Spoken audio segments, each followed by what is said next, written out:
할머니는 손주를 웃게 해주려고 무모하게 아이를 데리고 옥상까지 올라갔다. 심지어 아이를 난간 바로 옆에 있는 의자에 앉혀두기까지 했다. 그런데 순간 갑자기 배에 통증을 느낀 할머니는 잠깐만 기다리라며 아이를 혼자 남겨둔 채 집으로 내려가 버렸다. 남겨진 아이는 의자 위에 올라섰고 수십 층 높이에서 떨어지기라도 한다면 온몸이 멍투성이가 될 게 뻔했다. 한편 부부는 집안을 샅샅이 뒤졌지만 아이가 보이지 않자 당장 밖으로 뛰쳐나갔다. 하지만 복도는 텅 비어 있었고 아이의 흔적은 어디에도 없었다. 초조함에 미칠 지경이 된 엄마는 문득 할머니가 아이를 데리고 나간 걸 기억해냈다. 급히 할머니 방으로 달려가 물었지만 치매를 앓고 약까지 걸은 할머니는 전혀 기억을 못하고 있었다. 안절부절 못하는 부부를 보던 할머니는 겨우 기억을 떠올렸다. 손주랑 옥상에 올라갔었다는 사실을. 그 말을 들은 부부는 눈이 뒤집힐 정도로 놀라며 옥상으로 미친 듯이 달려갔다. 그 시각 옥상에서는 아이가 지나가던 참새떼를 보고 신이 나서 잡으려고 뛰어오르려는 찰나였다. 정말 하늘이 도왔는지 바로 그때 엄마가 도착해 아이를 가까스로 붙잡아 올렸다.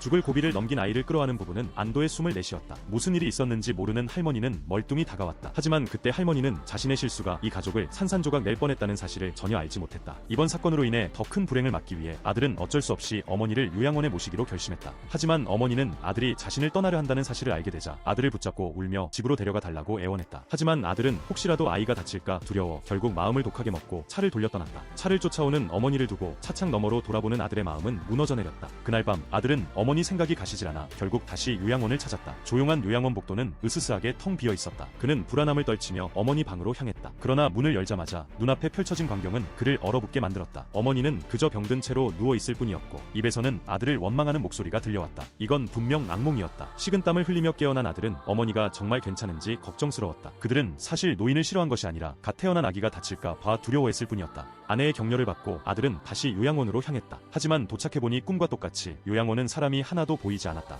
의아함을 느끼며 안으로 들어가자 한방에서 사람들의 소란스러운 목소리가 들려왔다. 가까이 다가가 문틈으로 들여다보니 방 안에는 나이든 노인이 아니라 젊은 남녀가 잔뜩 모여 있었다. 어리둥절해진 아들 앞에 간호사가 나타나 어색한 상황을 무마했다. 아들이 어머니를 만나고 싶다고 하자 간호사는 어머니가 최근 정신 상태가 불안해 면회가 어렵다고 답했다. 아무리 간청해도 그를 만나게 해주지 않았다. 뭔가 이상하다고 느낀 아들은 요양원에서 나가는 척하다가 차를 몰래 세워두고 다시 숨어 들어갔다. 어두운 복도를 걷던 그는 숨을 죽이고 옷장에 몸을 숨겼다. 그때 멀리서 종소리가 울렸다. 곧 한 남자가 다가와 이상한 복장을 갖춰 입더니 아들이 숨어있던 옷장을 열어젖혔다. 다행히 남자의 관심은 옷장 안쪽에 숨겨진 비밀 통로였다. 아들은 조심스럽게 뒤따라갔고 통로 끝에는 똑같은 옷을 입은 사람들이 가득 모여있는 광경이 펼쳐졌다.